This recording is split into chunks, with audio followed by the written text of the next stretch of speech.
Chris Paul is going to unleash Steph Curry this season, allowing him to play his true role, center. Just joking, but I'm not. Steph Curry, thanks to Chris Paul, will now be able to fit into his more natural shooting / two guard spot. But you might be thinking, two guard? Steph? Isn't he a point guard? I'm gonna show you exactly what I mean throughout this video. You will learn how the Warriors are using the duo of Steph and CP3 together, how Chris Paul helps not only Steph, but the whole Warriors team, and share a huge issue that the pair have, and how other teams are going to exploit this issue, but more on that later. Steph and Klay's best ability on offense is not their shooting. NBA teams and coaching staffs spend hours and hours planning and preparing for games. I would know, as I've worked for multiple professional teams and have prepared hundreds of hours of scout material, and of course, the players who are the most impactful get the most attention. Whoever the Warriors are playing, the main focus of their defense is on Steph and Klay. Defensive schemes are created to force the ball out of Steph's hands and to prevent Klay from getting open catch and shoot threes. This focus creates what we call gravity. All 5 defenders' eyes are focused on these 2 players in each defensive position, which Steve Kerr expertly uses against the defense by placing Steph and Klay off the ball. Now that the Warriors have one of the best point guards of all time, Steve Kerr has implemented some small changes in 2 sets from last year and a completely new set to maximize Steph and Klay's gravity, which might be the Warriors' deadliest one yet. The Warriors have used away action, which is 2 pin downs set for a shooter on the weak side in the past. But now with Chris Paul, Steve Kerr has added a quick drag screen whilst the away screens are happening. The timing in this set is off, but here Kuminga sets the pick and slips out and then finds Payton slipping again after Steph runs off his pin down. With Steph in the weak side corner, his man is supposed to tag Kuminga's slip, but they are 100% focused on not leaving Steph Curry wide open off the away action. This simple addition is so powerful. Most NBA defenses will switch this drag screen, as the Warriors set it with their 4-man, Kuminga, Gary Payton, or Draymond, as opposed to the 5-man like Looney or Saric. This switch allows Kuminga to slip out, creating an advantage, and with the tagger who's supposed to take away this advantage engaged with the best shooter in the world, there is literally no way to guard this. Take a look at these 2 clips from last year's playoffs and this year and spot the difference. Hint, I want you to pay attention to who is setting the screens.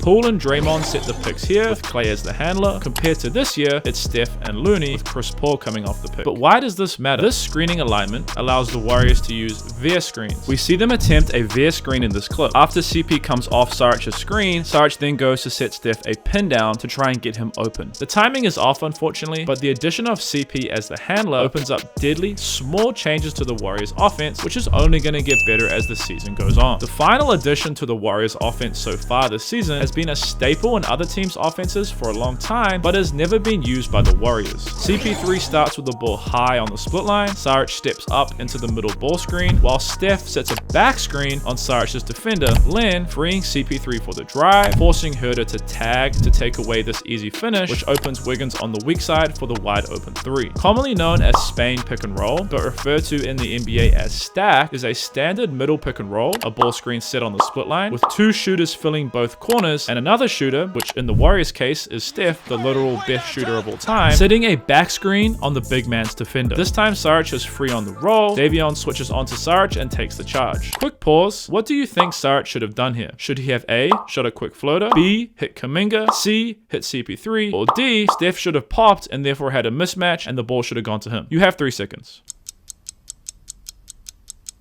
The correct answer here is B. A general rule in pick and roll, especially when you receive the pass early in what we call the short roll, is to pass to where the help comes from. Here, Harrison Barnes helps from the corner, so Saric should have passed to the corner. I've made a full video about wide pins, which you should watch after this one. Here, Steph is denied on the wide pin, so the Warriors flow into the stack action after this denial. Steph's back screen frees Wiggins for the easy downhill drive and forces the foul. If Steph or Klay continues to be denied on these wide pins, this will become a staple play in the Warriors offense. Essentially meaning you either let them use the screen and be open for threes, drives, or find the big on slips, or deny them and they're going to set this back stack screen, freeing up their teammates for drives, the roller for finishes, or perhaps themselves for a 3. I feel really sorry for NBA defenders having to guard the Warriors this year. It's going to be a hard year. Now that we have covered how Chris Paul unleashes Steph's true potential, let's look at the 3 ways CP is going to impact the Warriors offense himself and how he potentially hurts the Warriors. But more on that one later. Saric goes to set the wide pin for Steph, but CP CP performs a sneak drive, getting downhill for the finish. CP is a very capable offensive player who will be able to find himself 10 to 15 points a game with ease throughout the season. He has been shy on the trigger early, only attempting 48 shots over 7 games, which does include the preseason. But as the season goes on, I know he will be another late clock weapon that the Warriors can use. Chris Paul is a very capable pick and roll player. Off the wide pin action, the Warriors are now able to use step-up screens with Chris Paul if the shooter is denied. The Warriors beautifully combine the step-up screen with a weak side exit screen, Gary Payton screening for Klay in the corner, which completely prevents the defense's ability to tag Saric on the roll, which leaves him open for the easy floater. CP gets the drag from Saric and gets downhill, finding Saric on the roll for the and one. Now the key for this clip is pay close attention to the weak side and note who's in the corner. With such an elite pick and roll player, having the world's best shooter in the weak side corner is just insane. Switch out Moody for Klay, and then you have a 43%, a 41%, and a 40% shooter spacing the floor for Chris Paul to operate with Draymond,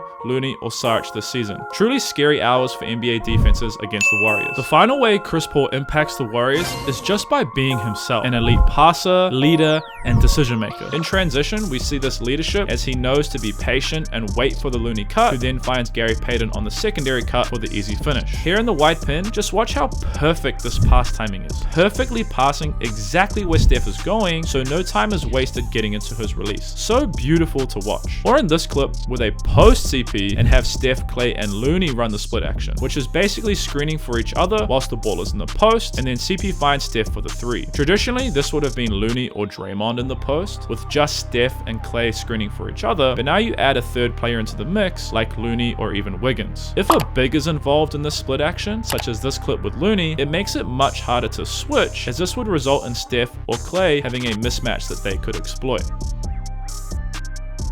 However, CP adds a huge issue to the Warriors defense, which already has a big issue that we're going to discuss soon. The Suns isolate CP by using shake spacing, setting the screen on the slot towards the middle of the floor, meaning CP is the one who has to tag to take away the roller. CP has a small 6-foot frame, and his ability to tag and take away bigs at the rim is going to be targeted all season. The Suns do the same thing here. Even though CP does tag the roller, his size and length aren't enough to get back out to the shooter and contest. Steph has always been targeted by opposing teams, especially in the playoffs, where teams would get Steph's man to set ball screens to try and force a switch onto their best isolation player, or find openings for the roller, as Steph has the same size issue CP has. The Suns look to get Steph Curry guarding KD late, but the Warriors have always had Steph hedge or show coming above the level of the screen to buy the better defenders time, like Klay, Draymond, or Wiggins, to get around the screen and back in front to avoid the switch. The big issue that I see is, who are the Warriors going to play in crunch time? Do they play a lineup with both Chris Paul and Steph, but potentially have a situation where Steph is constantly being matchup hunted and CP is the one isolated tagging on the single side? Or do you play just Steph and lose the ability to play him off the ball and use his gravity? I'm definitely going to be paying close attention to this all season, as well as Jaylen Brown's left hand. Media and fans have been hating on Jaylen Brown's left hand, but I don't think that's his actual issue. Watch this video to find out what I think his real issue is.